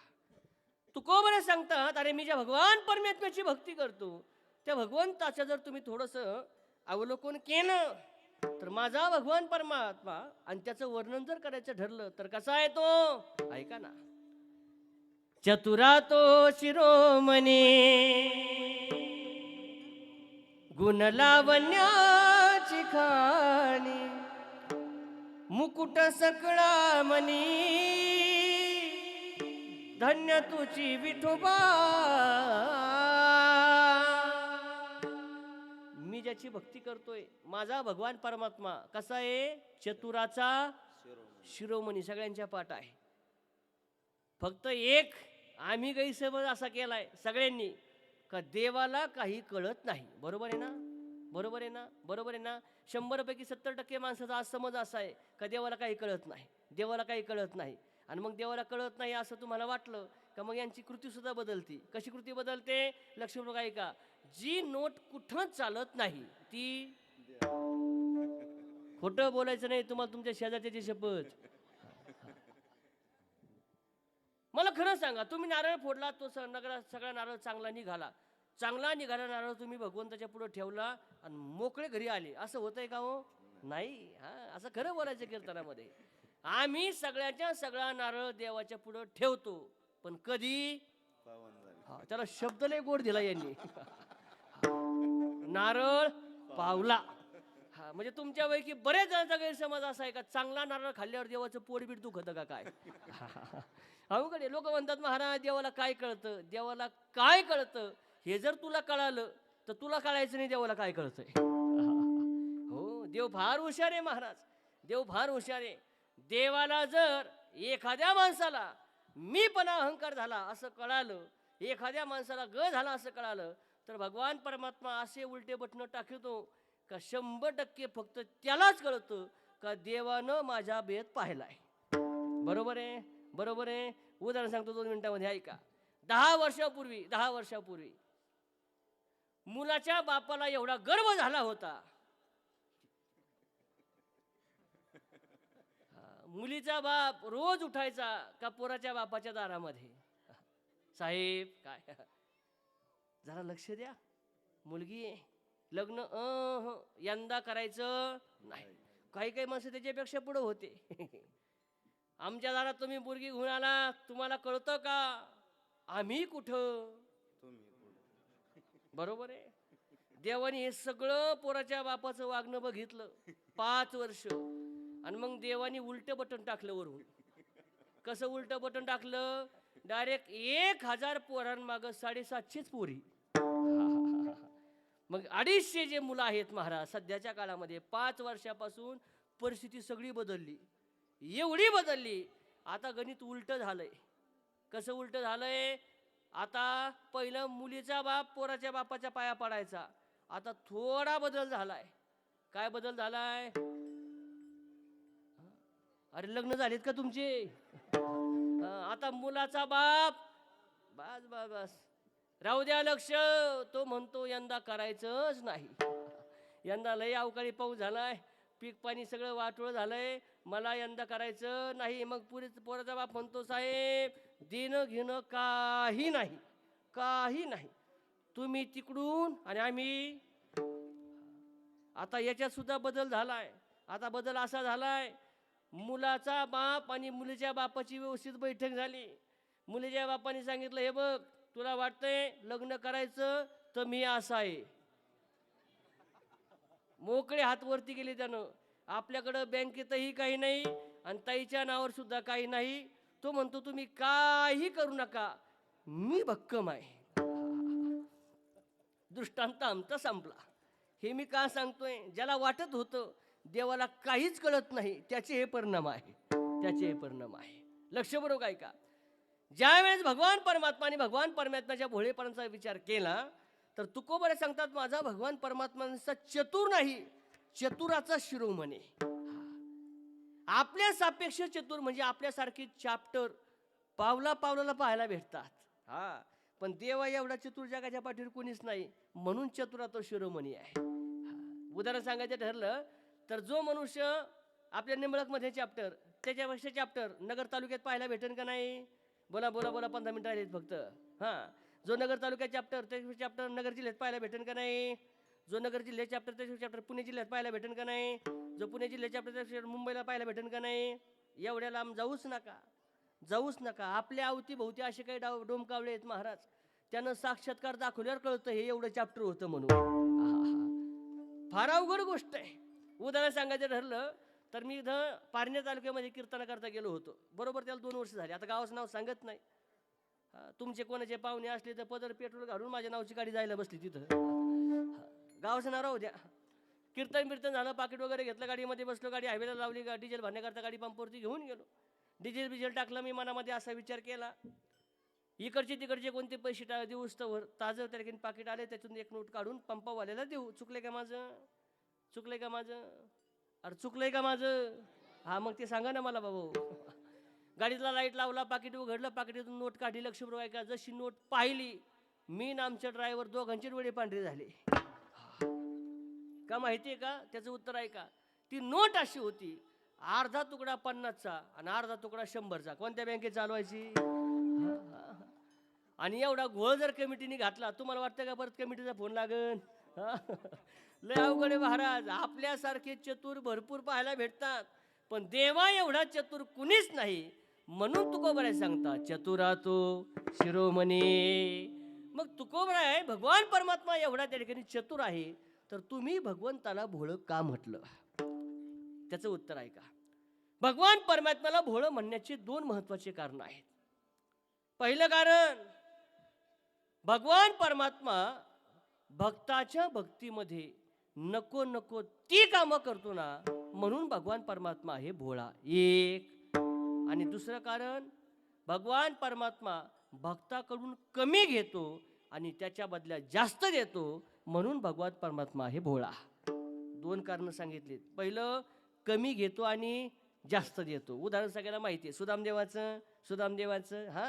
सुदामदेवाचं आणि भगवंताच्या बाबतीत जर विचार केला तर भगवान परमात्मा आणि सुदामाचं नातं हे गुरु शिष्याचं नातं नाही. पहा बरं, हे नात्यासंबंधाच्या बाबतीत विचार केला तर भगवान परमात्मा आणि सुदामा यांचं मित्रत्वाचं नातं आहे. आणि एक वाक्य अजून जबाबदारीने बोलतो, जगाच्या पाठीवरती मैत्रीच करायची असेल ना गाड्या, तर भगवान परमात्मा आणि सुदामासारखी माणसानं मैत्री करावी.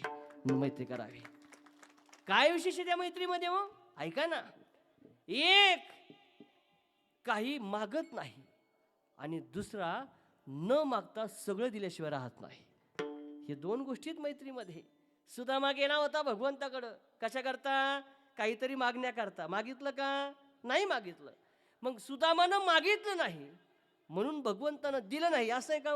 नाही. एक मागत नाही आणि दुसरा न मागता दिल्याशिवाय राहत नाही. आणि याला तर मित्र म्हणतात महाराज. एक गोड वाक्य मी वाचलं होतं त्या दिवशी. कसा असावा मित्र? मित्र हाताला धरून एखाद्या हॉटेलमध्ये नेणारा नसावा. तो मित्र आपल्या हाताला धरून कुठंतरी कथा कीर्तनामध्ये घेऊन जाणारा असावा, जेणेकरून त्या मित्रत्वाच्या नात्यानं माणसाच्या जीवनामध्ये ऊर्ध्वगती होईल.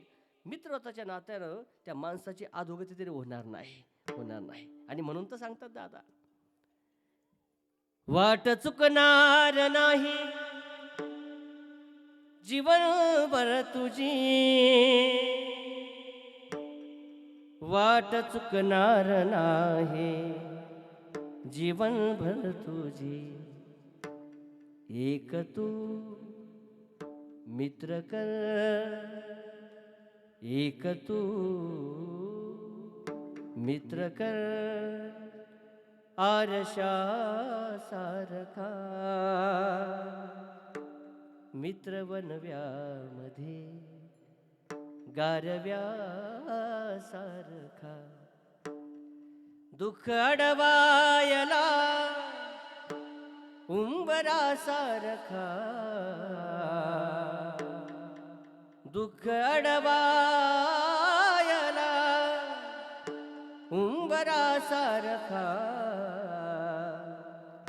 मित्र वनव्यामध्ये गारव्या सारखा. हो मित्र वनव्यामध्ये गारव्यासारखा.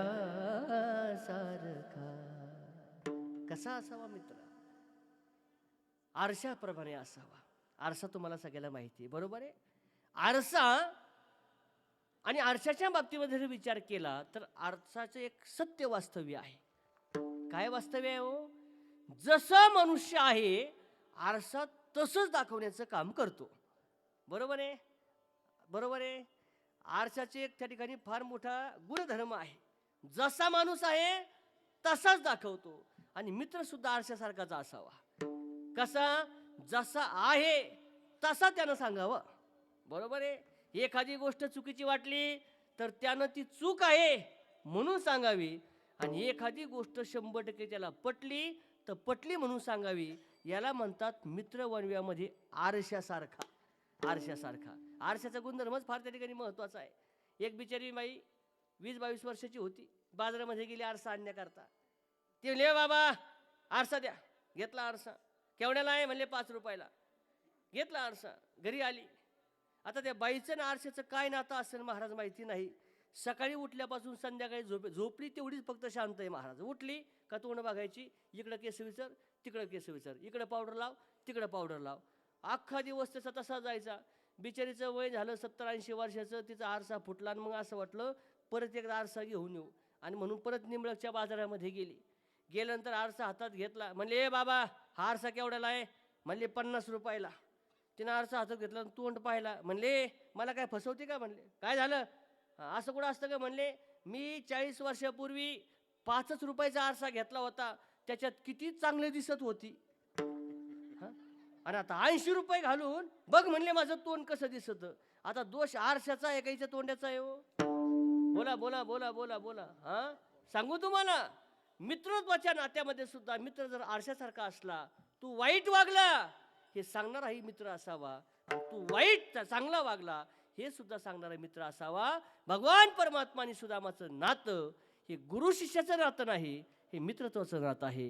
पण इतकं उच्च कोटीची मैत्री आहे, एक काही मागत नाही आणि दुसरा न मागता सगळं काही दिल्याशिवाय राहत नाही. याला म्हणतात भगवंताचं भोळेपण. विठाल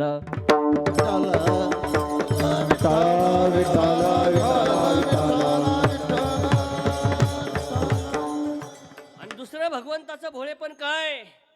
भगवान परमात्मा भक्ताची नको नको ती कामं करतो ना, म्हणून भगवान परमात्मा साधावया भक्ती कात, साधावया भक्ती कात, साधावया भक्ती कात, साधावया भक्ती कात. नाईला सादरीत, नाईलाज आदरीत, ऐशियाची चरण लावे, ऐशियाची चरण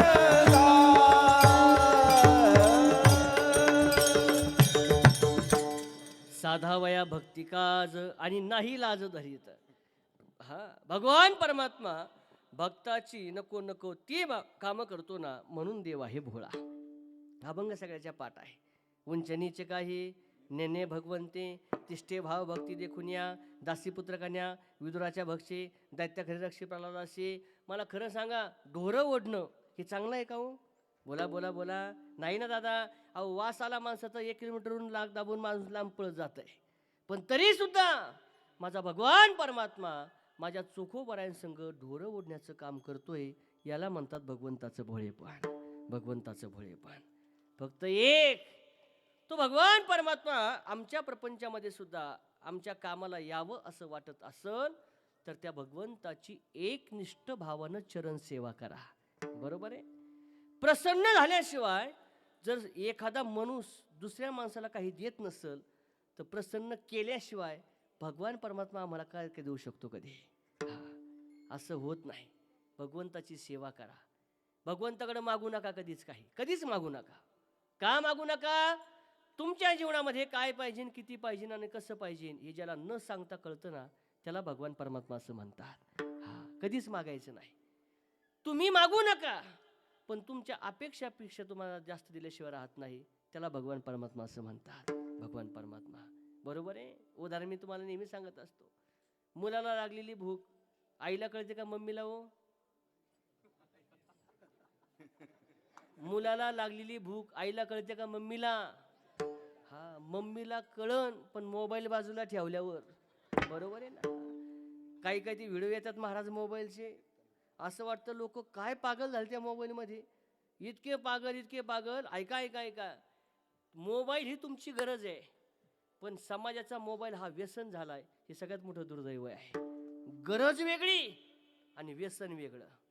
एखाद्या वेळेस गरज बदलू शकते, गरज सुटू शकते, पण व्यसन बदलत नाही आणि व्यसन सुटतही नाही. माणसं मरण पत्करतात पण व्यसन सोडित नाही. तसंच मोबाईलचं झालंय. इतका समाज त्या मोबाईलचा आहारी गेलाय, इतका समाज मोबाईलचा आहारी गेलाय का घरामध्ये घर राहिलं नाही आणि माणसामध्ये माणसं त्या मोबाईलने ठेवले नाही महाराज. रात्री आपण आम्ही कीर्तन करून जर घरी चाललो, रात्री 12 वाजू, 1 वाजू, 1:30 वाजू महाराज, 4-2 येडे 100% गावात आहेच. चोऱ्या का कमी झाल्या त्याला कारणच हे महाराज. त्यांना चान्स तर पाहिजे ना गावात घुसायला. 4-5 टोकरे कोणतरी टोकरे तिथे गावामध्ये चौकात आहेत. बरं, ते सुद्धा एकमेकाच्या जवळ बसतात, पण कोणी कोणाला बोलत नाही. ते त्याच्या मोबाईलमध्ये आणि हे याच्या मोबाईलमध्ये चाललायचं गंमत. इतके आहारी गेले महाराज. एक बिचारी मावशी होती, ती घरामध्ये मोबाईल पाहत होती. एमआयडीसीत नवरा कामाला होता, कामावून ड्युटीने सुटला, घरात आला, तो सुद्धा मोबाईल पाहत होता. पाहता हा दुसऱ्याच्याच घरात घुसला. लक्षपूर्वक ऐका. ही मोबाईल पाहत होती, हिला वाटतं हिचाच मालक आला का. ते मोबाईल पाहता घरामध्ये गेली, किचनमध्ये गेली, पाण्याचा ग्लासही घेतला, यालाही दिला, हाही प्याला, दोघंही मोबाईल पाहत होते. लक्षपूर्वक ऐका, हे महत्वाचं नाही, आता याच्या पुढचं महत्वाचं आहे. हिचा खरा नवरा आला, तोही मोबाईल पाहत घरात घुसायला लागला. घरात घुसत असताना त्यांनी समोर पाहिलं तर हे दोघं बसलेले. तुम्हाला ओ सॉरी, मोबाईल पाहता मला वाटलं माझंच घर आहे. अरे सॉरी, निघाला पाठीमागं. अरे ते तुझंच घर आहे ना बाबा, तुझंच घर आहे ना. मोबाईलचा दुष्परिणाम फार वाईट झाला महाराज, फार वाईट झालं. हे का सांगत होतं? मुलाला लागलेली भूक आईला कळते का मम्मीला? आईला. पुढचं वाक्य ऐका. मुलाला लागलेली भूक आईला नाही, आईलाच कळते. तसं भक्ताच्या जीवनामध्ये आलेलं संकट अथवा दुःख हे भगवान परमात्म्यालाच कळत आहे. का? तो भगवान परमात्मा आमची आई आहे आणि तो भगवान परमात्मा आमचा बाप आहे. कृष्ण माझी माता, कृष्ण माझा पिता, किंवा विठ्ठल बाप माये चुलता, विठ्ठल भगिनी आणि भ्राता, विठ्ठले विन चाड नाही गोता, तुका म्हणी आता नाही दुसरे. त्या भगवान परमात्म्याची फक्त एक निष्ठ भावानं चरण सेवा करा. गोड पद आहे. अंधेरों की नगरी से कैसे मैं पार जाऊं, शाम अब लेने आजा, हो सलाह न जाऊं, हो शाम आजा, 3 बाण के धारे 3 बाण चलावो ना. टाळी एक टाळी. 3 बाण के धारे 3 बाण चलावो ना, मुश्किल में है दास तेरा अब जल्दी आवो ना. हर एक सहारे में, हर एक सहारे, हर एक सहारे में हर हरावो ना. 3 बाण के धारे 3 बाण चलावो ना, मुश्किल में है दास तेरा अब जल्दी आवो ना.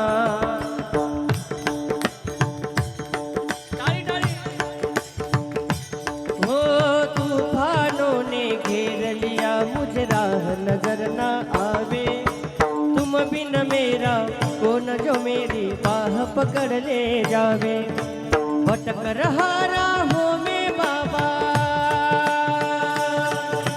भटक रहा राहों में बाबा, पार लगावो ना.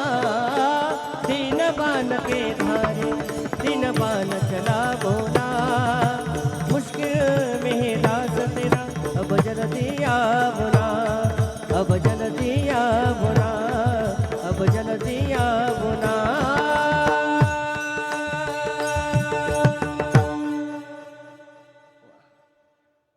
सांगा त्या देवाला, तूफानों ने घेर लिया मुझे राह नजर न आवे, तुम बिन मेरा कौन जो मेरी बाह पकड़ ले जावे, भटक रहा राहों में बाबा हो, भटक रहा राहों में बाबा, पार लगाओ ना तीन बान के धारे, तीन बान चलावो ना, मुश्किल में है दास तेरा अब जल्दी आओ ना. एकनिष्ठ भावानं भगवंताची जर सेवा केली गाड्या, तर तो भगवान परमात्मा आमच्या जीवनात सुद्धा कोणत्या ना कोणत्या रूपानं मदत केल्याशिवाय राहत नाही. कमी घेतो आणि जास्त देतो, म्हणून देव आहे भोळा. आणि भक्ताच्या भक्तीमध्ये भक्ताची नको नको ती कामं करतो, म्हणून देव आहे भोळा. भोळे, भाविक, जुनाट, चांगले, तुकोबारे सांगतात माझा भगवान परमात्मा या चार रूपानं, या चार स्वरूपानं जर आम्हाला कळाला, तर निश्चित या स्वरूपाची जर तुम्ही भक्ती केली तर भगवंताची प्राप्ती तुमच्या आमच्या जीवनामध्ये झाल्याशिवाय राहणार नाही. आणि म्हणून तुकोबार सांगतात आम्ही सुद्धा आमच्या जीवनामध्ये भोळ्या, भाविक, जुनाट, चांगल्या अशा देवाची भक्ती केली. अशा देवाची भक्ती केल्यामुळं तो भगवान परमात्मा आमच्या जीवनामध्ये प्राप्त झाला. आणि प्राप्त झाल्यानंतर आमच्या जीवनामध्ये काय बदल घडला, तुकोबारे सांगतात जीवन जगताना कोणत्याच प्रकारची त्या ठिकाणी चिंता नाही, आणि गर्भवासामध्ये कोणत्याच प्रकारची भीती नाही. का भीती नाही आणि का चिंता नाही, भगवंताच्या स्वरूपाची जाणून केली भक्ती. अशा तुकोबारांच्या या अभंगातील पहिल्या चरणाचा पूर्वार्धाचा आपण विचार केला. 9:30 वाजलेले आहेत. एक 5 मिनिटामध्ये आपल्याला सेवा संपवायची. पण एकदा संप्रदायाच्या नियमाप्रमाणे बरोबर 2 मिनिटं आपल्याला भजन घ्यायचंय. सर्वांनी मोठ्या प्रेमानं भजन करायचंय. आज 25 तारीख आहे. उद्या सकाळी 12 वाजता ज्या भगवान परमात्म्याच्या निमित्तानं आपण हा सप्ताहाचं गोड नियोजन करताय ना, अशा प्रभू रामचंद्र भगवंताचा जन्मोत्सव आहे. आणि म्हणून त्या भगवान परमात्म्याचं आपल्याला 2 मिनिटं चिंतन भजन करायचंय. सर्वांनी मोठ्या प्रेमानं वरती हात घ्यायचे. वरती हात घेत असताना अर्धा मिनिटं 1 मिनिटं भजन करायचंय. पण भजन एवढ्या तन्मयतेने मनानं करायचंय का हा निंबळक मधला आवाज अयोध्येपर्यंत त्या भगवंताजवळ पोहोचला पाहिजे. सर्वांनी सरळ हात, सरळ हात. छान.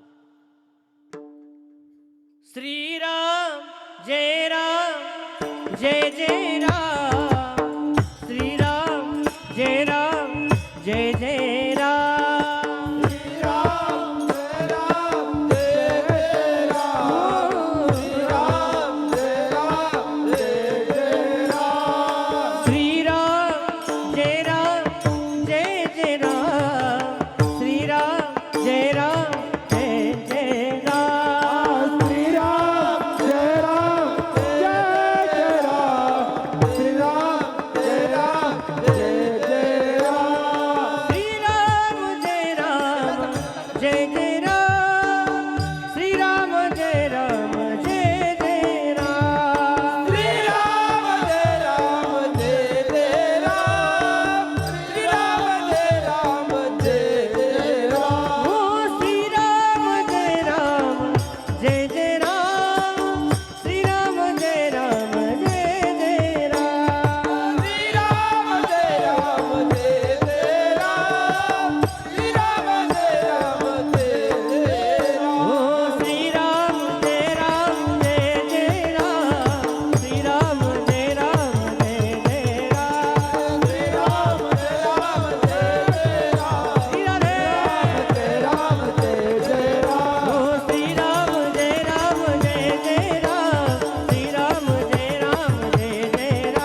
जय श्रीराम किंवा श्रीरामकृष्ण हरी हे जरी आपल्याला अर्थरूपानं, क्रियारूपानं, मंत्ररूपानं छोटे वाटत असले, पण याचा जो आपल्या जीवनामध्ये असणारा त्या ठिकाणी परिणाम आहे हा फार विशाल डोंगरा एवढा आहे.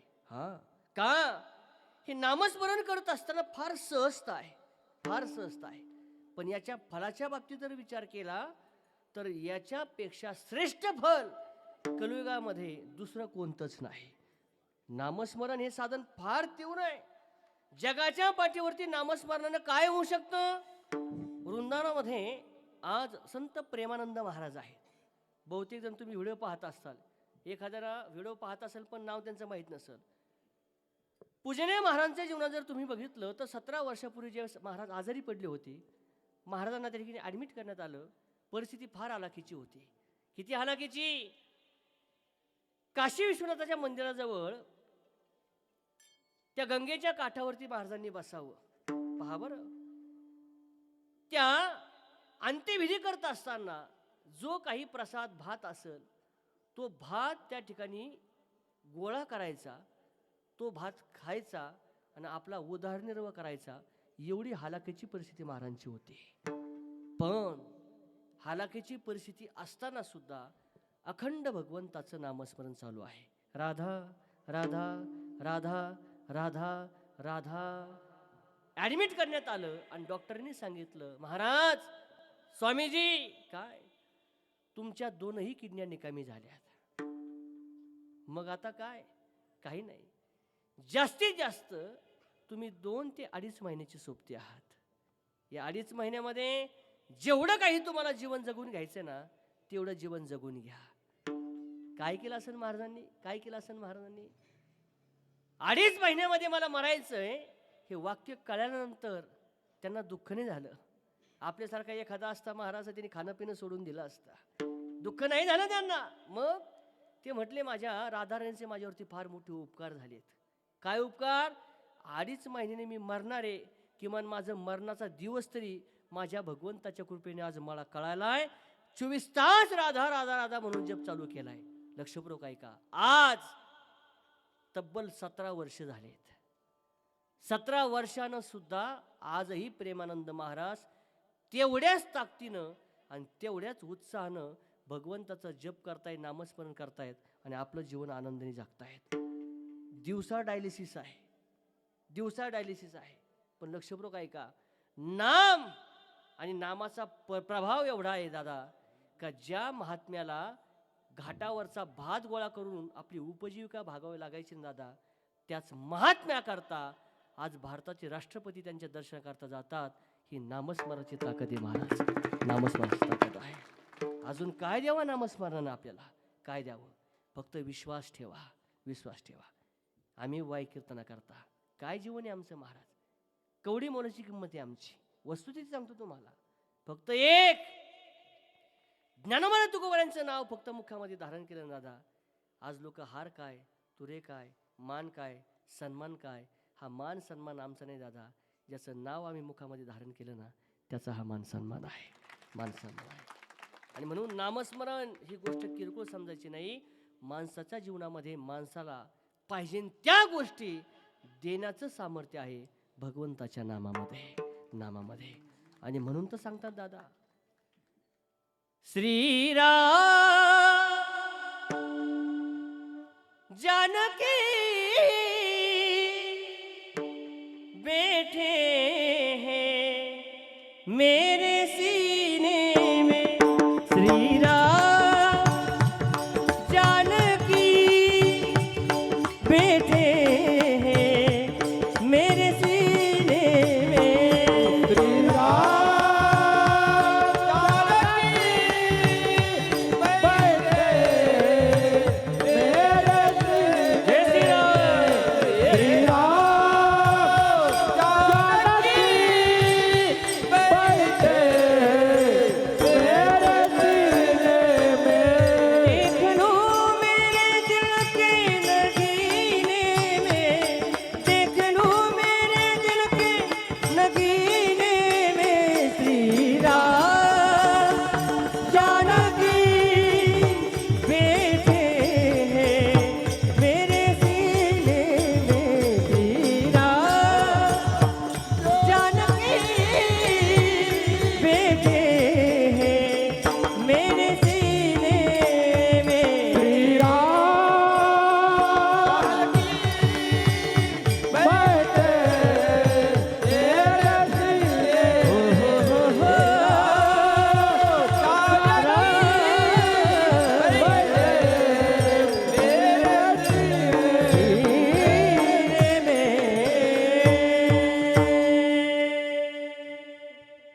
ज्या दिवशी भगवान परमात्मा आणि भगवंताच्या नामाचा महिमा आमच्या जीवनामध्ये कळेल गाड्या, त्या दिवशी आमच्या जीवनामध्ये निश्चितपणे भगवान परमात्मा संत महात्मे यांची संगतही होईल आणि आमच्या जीवनाचा उद्धार सुद्धा झाल्याशिवाय राहणार नाही. विठोबा रखुमाई विठोबा रखुमाई विठोबा रखुमाई विठोबा रखुमाई हरी जय जय हरी जय जय विठोबा हरि जय जय हरि जय जय जय विठोबा रखुमाई विठोबा रखुमाई विठोबा रखुमाई विठोबा रखुमाई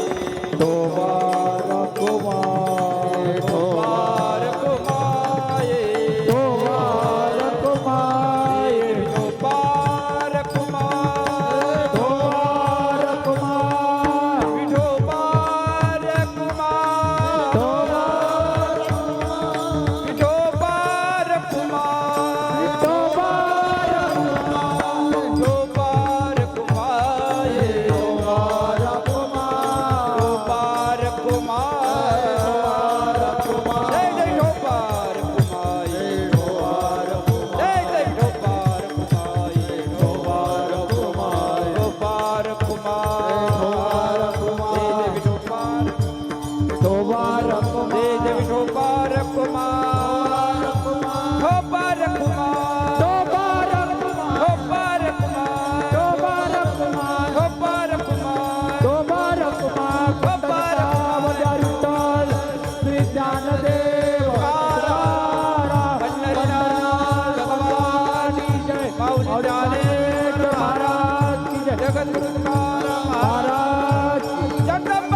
चांगले होय तैसे केले भक्ती भावे मनोनी चिंता नाही आम्हा दासा नभ्यो गर्भवासा जन्म घेता. जगद्गुरु तुकोबांचा छोटासा संदेश आपल्यापर्यंत पोहोचण्याचं काम केलं आहे. बरोबर 1 मिनटं माझ्याकडे शिल्लक आहे. दादा हो, जीवन जगत असताना आई वडिलांची सेवा करा. एक दुसरा महत्त्वाचा संदेश, हिंदू धर्म संस्कार संस्कृती जतन करा. हां, संस्कार आणि संस्कृती या दोन्ही बाबतीत जर विचार केला, लक्षपूर्वक ऐका बरं का, 1 मिनिटाचा संदेश आहे. दादा हो, मुलांना घडवत असताना मुलांना निश्चितपणे डॉक्टर, वकील, इंजिनियर, PI, PSI, कलेक्टर नक्की करा. आम्ही त्याच्या विरोधात नाही. पण एक ज्यावेळेस तुम्ही तुमच्या मुलाला घडवताय, त्या मुलाला घडवत असताना एका हातामध्ये शिक्षणाची शिदोरी द्या, तर दुसऱ्या हातामध्ये संस्काराची शिदोरी द्या. हां, जर तुम्ही फक्त मुलाकरता संपत्ती कमावली गाड्या आणि संस्कार जर दिले नाही, तर म्हातारपण तुमचं फार अवघड आहे. हे मी सांगतोय असं नाही. या कलियुगात जर तुम्ही बघितलं तर एकापेक्षा एक उदाहरणं आमच्या कानावरती येत आहेत आणि आम्हाला पाहायला भेटत आहे. एक वाक्य बोलू तुम्हाला. ज्या प्रभू रामचंद्र भगवंताची आपण त्या ठिकाणी 9वी जन्मोत्सव साजरा करतोय, संपन्न करतोय. तुम्ही जर त्या भगवंताचं थोडंसं चरित्र वाचलं, रामायण वाचलं, तर भगवान परमात्मा 14 वर्षाच्या वनवासाकरता गेले. दशरथ राजांनी जा म्हणून सांगितलं नाही. तुम्ही आजही बारीक चिंतन पहा. मग मुखसंमती म्हणतात त्याला. जा म्हटले नाही. तुझी आईची इच्छा आहे का भरताला राजगादी आणि रामाला वनवास, याला मुखसंपत्ती म्हणतात. फक्त वडिलांच्या एका मुखसंबंधी करता भगवान परमात्मा जर 14 वर्षाच्या वनवासाकरता जात असतील आणि अशा आई वडिलांची आम्ही सेवा करत नसेल ना गाड्या, तर आम्हाला अजून परमार्थ या शब्दाची व्याख्याच कळाली नाही. हे का वाईट वाटतंय माहिती आहे तुम्हाला? 15 दिवसाची घटना नगर शहरातली तुम्ही सगळ्यांनी पाहिली असेल, वाचली असेल, युट्यूबच्या माध्यमातून, टीव्हीच्या माध्यमातून.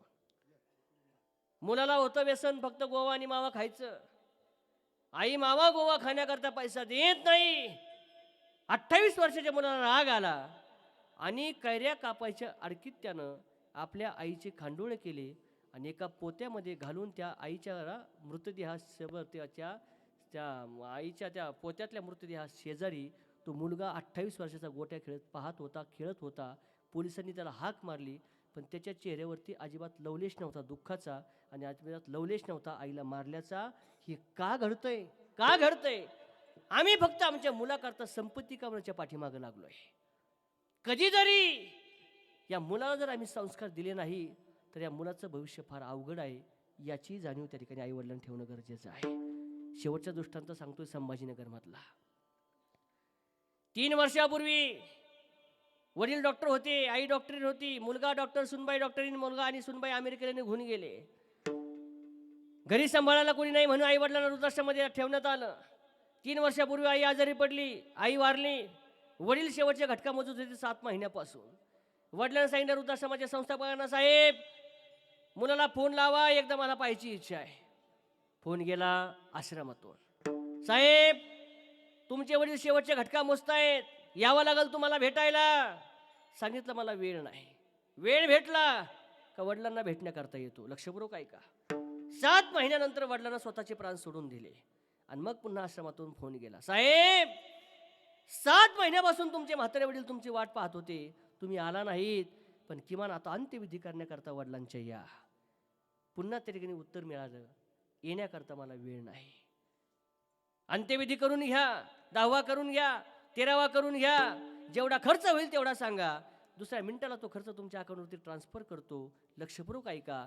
स्वतःच्या तळहाताचा पाळणा करून जपलेला मुलगा, रात्रीचा दिवस करून जपलेला मुलगा, तळहाताचा पाळणा करून जपलेला मुलगा जर अंतकाळामध्ये तुमच्या कामाला येत नसं तर ती आई वांज राहिलेली काय वाईट. कलियुगात सगळ्यात पूर्ण प्रश्न आहे. हे रामायण नाही, महाभारत नाही, घडली हकीकत तुमच्यासमोर प्रतिपादन करतोय. आणि म्हणून मुलगा तुम्ही पुण्याला पाठवा, मुलगा मुंबईला पाठवा, मुलगा अमेरिकेला पाठवा, पण पाठवत असताना त्या मुलाच्या कानामध्ये नक्की सांगा की बाळा तुझे म्हातारे आई बाप तुझे निंबळकमध्ये वाट पाहतायत, कधीतरी त्या आई बापाला भेटायला सुद्धा यायचा प्रयत्न कर. संस्कार संस्कृती याच्यापेक्षा वेगळा परमार्थ नाही. त्याने मन या ठिकाणी याचा योग आला.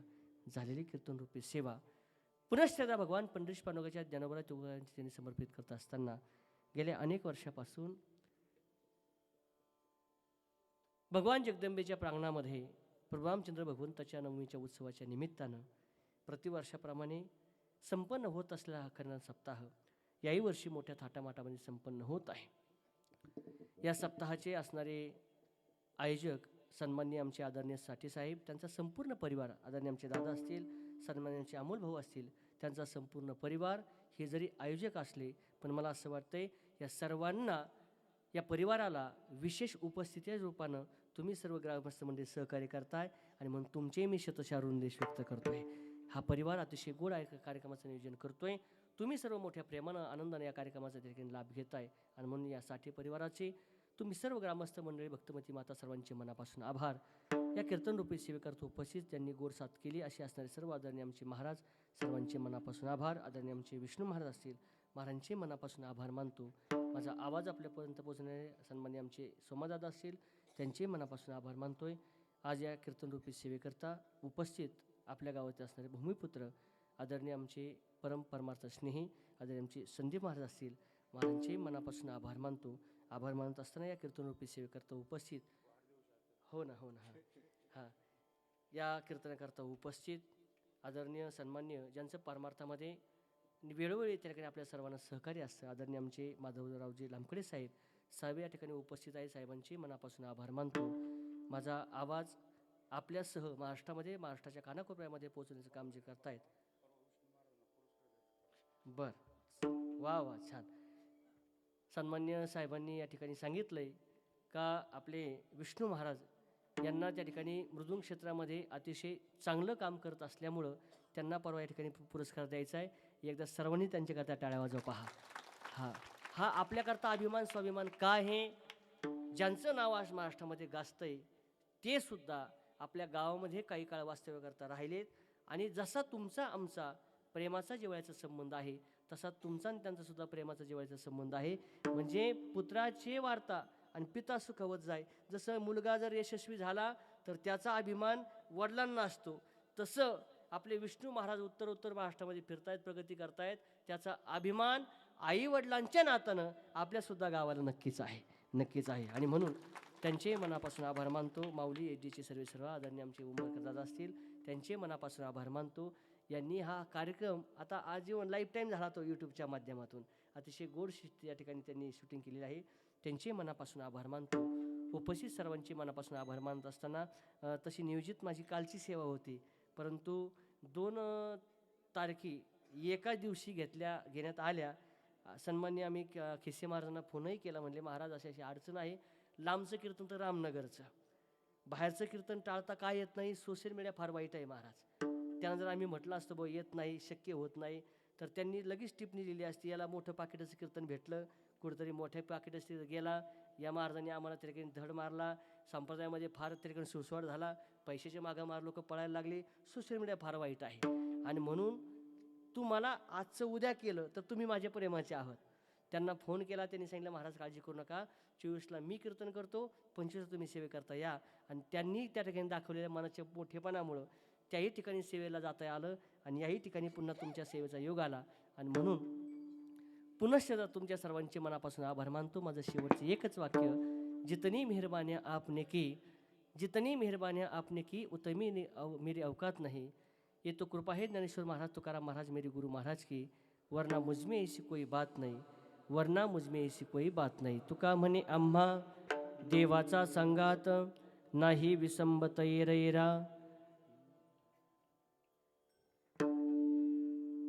म्हणून चिंता नाही आम्हा दासा, न भिवो गर्भवासा जन्म घेता. आता कीर्तन संपणार आहे. आदरणीय महाराजांचा या ठिकाणी जन्मदिवस आहे. 5 मिनिटामध्ये आपल्याला तो जन्मदिवस साजरा करायचा आहे.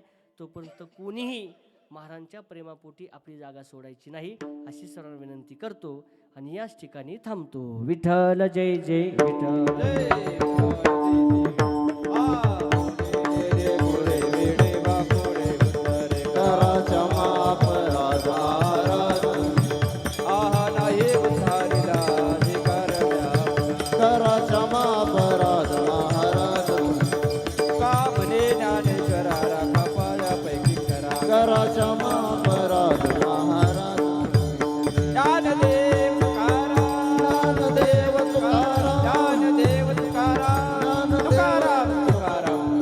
पुंडलिक वरद विठ्ठल